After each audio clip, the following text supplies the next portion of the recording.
अरे बाप रे बाप, मैंने कल ही अपने बेटे के लिए नई गाड़ी खरीदी थी और उसे एक चोर ने चुरा लिया और वह यहीं से भाग रहा है। लेकिन जो गाड़ी चोरी की है, आज उसकी गाड़ी का पापड़ बनेगा।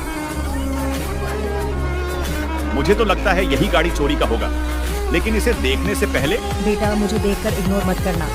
इस बार जो भी परीक्षा में पास होना चाहता है मैं पास कर दूंगी, लेकिन मेरा भी एक काम करना होगा। तुम्हें इस वीडियो को लाइक और चैनल को सब्सक्राइब करना होगा और 5 सच्चे दोस्तों को शेयर करना होगा और मेरे बेटे जाते जाते कमेंट में सरस्वती माँ लिख देना।